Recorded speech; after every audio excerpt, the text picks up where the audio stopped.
کے ساتھ ساتھ غیر مسلم بھی راشن کے محتاج ہے، تو کیا انہیں اس حالت میں زکوٰۃ کے پیسے دے سکتے ہیں؟ زکوٰۃ یہ شریعت کا حق ہے، زکوٰۃ یہ شریعت کا حق ہے، یعنی اللہ تبارک و تعالیٰ نے مسلمانوں پر فرض کیا ہے، زکوٰۃ صرف صاحب اسلام کو، مسلمان کو ہی دی جا سکتی ہے۔ ہاں، مدد کی بات جہاں تک ہے، غیر مسلم ہیں ان کی بھی آپ مدد کر سکتے ہیں مخلوق خدا ہونے کی حیثیت سے۔ اگر ان میں سے کوئی محتاج ہے آپ مدد کریں، لیکن زکوٰۃ کے پیسوں سے نہیں، دوسری اماؤنٹ سے آپ ان کی مدد کر سکتے ہیں۔ میں مدد کی ممانعت کی بات نہیں کر رہا ہوں کہ مدد نہیں کر سکتے کسی، اسلام تو مدد کرنے کا حکم دیتا ہے، لیکن زکوٰۃ چونکہ پرٹیکولر ایک یہ ہمارے مذہبی حصہ ہے، تو یہ صرف اس وقت ہی ادا ہوگی جب آپ مسلمان کو دیں گے۔ سوال یہ ہے، کھیتی باڑی کرنے والے اپنی زکوٰۃ کیسے نکال سکتے ہیں؟ جیسے سب لوگ نکالتے ہیں ویسی ہی آپ کے پاس پیسے ہیں، سونا ہے، چاندی ہے، کھیتی باڑی کرنے والے کے پاس، تو ان پر تو وہی زکوٰۃ ہوگی۔ لیکن سوال پوچھنے والا اگر یہ پوچھ رہا ہے کہ کھیتی باڑی کی جو فصل نکلی ہے اس میں کیا ہے، تو اس کا طریقہ الگ ہے، اس کو عشر کہتے ہیں، یعنی جو کھیتی میں جتنی بھی فصل آپ کی آئی اس کا 10واں حصہ اللہ کی راہ میں انہیں خیرات کرنا ہوگا، لیکن یہ بھی اس وقت جب کہ وہ اللہ تبارک و تعالیٰ کی نعمتوں سے ویسی ہی اس کی فصل اگائی بغیر کسی زیادہ محنت کے، یعنی اس نے بیج بویا اور فصل نکل آئی اور کٹائی کر لیا۔ لیکن ایک ہوتا ہے اب کہ کھیتی باڑی کرنے والے کے لیے بورنگ کیا ہے، پانی کی پائپ لائن چھوڑا ہے اور اس کے بعد کھاد ڈالا ہے، اس میں محنت کیا ہے، تو محنت کر کے جو فصل آئی تو اس میں 20واں حصہ دے گا، 10واں نہیں، یعنی 5% اپنی پوری فصل کا 5% اللہ کی راہ میں وہ دے گا، اس کو کہتے ہیں، وہ عشر والے مسائل ہیں۔ اور جو بغیر کسی اس طرح کے بورویل وغیرہ کے قدرتی پانی سے سینچ کر کے فصل آئی ہے اس میں 10% دے گا۔ سوال یہ ہے، سونے کی زکوٰۃ اس کی آج کی قیمت پر دینی ہوگی یا اس کی خریدی ہوئی قیمت پر؟ نہیں، آج کی جو قیمت ہوگی اسی پر زکوٰۃ ہوگی، اگر آپ پیسوں میں دے رہے ہیں تو، اور اگر سونے میں دے رہے ہوں تو آپ کے سونے کی جو قیمت سونار لگائے گا، ظاہر سی بات ہے سونے میں اگر آپ زکوٰۃ دے رہے ہیں تو وہی سونے کی جو قیمت سونار لگائے گا اسی اعتبار سے آپ کو زکوٰۃ دینی ہوگی۔ یہ نہیں کہ آپ 20 سال پہلے جو خریدے تھے اس وقت 10,000 روپے تولا تھا اور آج جو ہے میں اسی قیمت سے دوں گا، ایسا نہیں ہے۔ زکوٰۃ پر سب سے پہلا حق کس کا ہے؟ سب سے پہلا حق آپ کے رشتہ داروں کا ہے، اس کے بعد پڑوسیوں کا ہے، پھر آپ کے محلے والوں کا، پھر آپ کے گاؤں والوں کا، پھر آپ کے شہر والوں کا، پھر شہر کے پڑوس والوں کا، اس طرح ترتیب ہے۔ اگر کوئی شخص اپنی ہر مہینے کی انکم پر زکوٰۃ دیتا ہو تو اس پر سالانہ زکوٰۃ واجب ہے؟ انکم پر کیوں زکوٰۃ دیتا ہے جب اللہ تبارک و تعالیٰ نے تمہیں اس چیز کا حکم نہیں دیا؟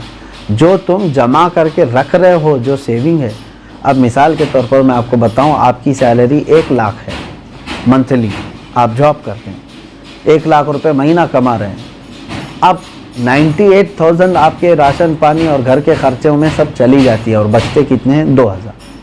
پورے سال میں آپ کے پاس کتنے بچے؟ 24,000۔ تو اس پر کہاں سے زکوٰۃ آئی؟ 24,000 اگر یہ نصاب کی قیمت ہو گئی ہے، 52.5 تولہ چاندی کی قیمت ہو جاتی ہے 24، تو بس یہی 24,000 پہ زکوٰۃ ہوگی، نہ کہ وہ 12 لاکھ پہ جو ہر مہینے کما رہا تھا۔ آپ کما کر کے جتنا اپنے اوپر خرچ کر دیے اس پر زکوٰۃ نہیں، کما کر کے جو آپ بچا کر کے رکھے ہیں ضرورت سے جو زیادہ، اس پر زکوٰۃ ہے۔ یہ ٹیکس اور زکوٰۃ میں یہی فرق ہے، ٹیکس جو ہے انکم پر لگتی ہے، گورنمنٹ جو ہے نا ہماری انکم پر ٹیکس لگاتی ہے، جتنا تم کما رہے ہو اس کا ٹیکس دو، بچا رہے ہو وہ الگ ہے۔ اور شریعت نے ہم کو کیا کہا ہے؟ جتنا چاہے کماؤ، خرچہ کر دیے تو اس کی پوچھ نہیں۔ 1 کروڑ کمائے مہینے میں اور تمہارے 98 لاکھ خرچ ہو گئے، اس کی شریعت نے زکوٰۃ نہیں مانگی۔ 2 لاکھ اگر تمہارے پاس بچے ہوئے ہیں تو اس کی، لیکن گورنمنٹ کیا مانگے گی؟ 1 کروڑ کمائے ہو، انکم ٹیکس پورے 1 کروڑ کی ٹیکس تمہیں دینا ہوگا۔ یہ زکوٰۃ اور ٹیکس میں فرق ہے۔ سوال یہ ہے، اگر کسی نے جگہ خریدی ہے گھر بنانے کی نیت سے مگر 1 سال ہو گئے اب تک گھر نہیں بنا سکے، تو کیا اس کی بھی زکوٰۃ دینا ضروری ہے؟ آپ کی نیت دیکھی جائے گی، آپ جو جگہ خرید رہے تھے تو گھر بنانے کی نیت سے نا، تو ابھی چاہے 10 سال بعد بھی بنائیں، آپ نے نیت کیا ہے گھر بنانے کی، تو جب تک آپ گھر نہیں بنائیں گے کوئی اس پر زکوٰۃ نہیں ہے، اس جائیداد پر زکوٰۃ نہیں دینی ہے۔ آپ اپنے گھر بنانے کے لیے وہ زمین لیے ہیں۔ سوال یہ ہے کہ میرے پاس کل 250 گرام سونا ہے، اس میں سے کچھ سونے پہ لون لیا ہے تو وہ بینک میں ہے، باقی سونا میرے پاس ہے، تو کتنے سونے پر زکوٰۃ نکالنا ہے؟ پورے 250 پر یا صرف اس پر جو میرے پاس باقی بچا ہوا ہے؟ اب دیکھیے، مثال کے طور پر میں آپ کو بتا رہا ہوں، 250 گرام سونے کے جو مالک ہیں انہوں نے 50 گرام سونا بینک میں رکھ دیا اور اس پر پیسے لے لیا ہے، بینک پیسے دیے ہیں نا اس کو، اور 200 گرام ان کے پاس ہے۔ اب زکوٰۃ جو ہے آپ کے 200 جو آپ کے پاس ہے اسی پر ہے، کیونکہ وہ گروی ہے اور آپ کے پاس پیسہ ہے، اس 50 گرام کا پیسہ ہے۔ اگر وہ پیسہ پورا صحیح سلامت آپ کے پاس ہے 50 گرام کا جتنا بھی ملا، وہ 200 گرام سونے میں ملا کے زکوٰۃ دیں گے آپ؟ بات تو ایک ہی ہو گئی۔ 50 گرام سونے پر جو بینک نے آپ کو پیسے دیے ہیں، اگر وہ پورے خرچہ کر دیے آپ کے پاس نہیں ہے تو اس کی زکوٰۃ نہیں، لیکن وہ بھی رکھے ہوئے ہیں آپ کے پاس، اور 200 گرام گھر کا سونا بھی ہے، تو اماؤنٹ اور 200 گرام دونوں سونا ملا کر کے سب کی ملا کے زکوٰۃ دینی ہوگی۔ بات سمجھ میں آ گئی؟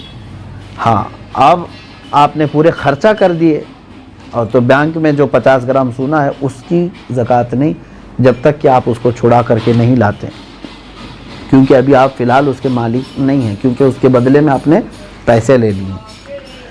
سوال یہ ہے، میرے پاس 2 لاکھ روپے تھے، وہ میں نے قرض حسنہ دیا ہے، کیا مجھے 2 لاکھ روپیوں پر زکوٰۃ دینا ہے جبکہ وہ میرے پاس ابھی واپس نہیں آئے؟ کیونکہ آپ کو دینا ہے، آپ مالک ہیں اس کے، قرضہ کسی اور کو دیا ہے آپ نے، آپ زکوٰۃ آج دے دو، ہو سکتا ہے وہ قرضدار جلدی واپس لوٹا بھی دے گا انشاءاللہ، نہیں تو اس میں خرابی، اس کی نیت خراب ہونے کے بھی اندیشے ہیں۔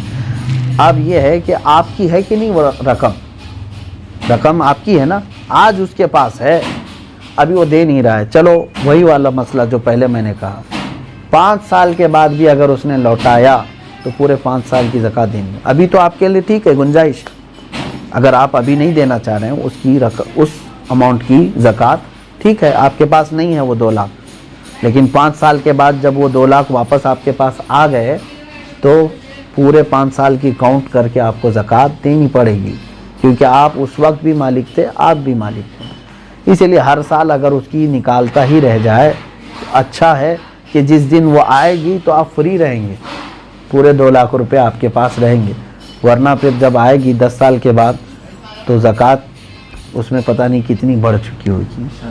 ہاں، یہاں تک آج کے یہ مسائل شرعیہ تھے۔ اور ایک کیا آخری سوال کیا تھا؟ شوہر کے پرورش میں لگا سکتے، یہی دیا ہے کہ دیکھیں جن بچوں کی پرورش میں آپ لگا رہے ہیں کیا وہ مستحق ہیں کہ نہیں، کہیں ایسا تو نہیں کہ وہ مالک نصاب ہیں، یتیم بھی بہت سارے کروڑ پتی ہوتے ہیں، تو خالی یتیم ہونا ضروری نہیں ہے بلکہ وہ مستحق ہے کہ نہیں، دیکھیں۔ السلام علیکم۔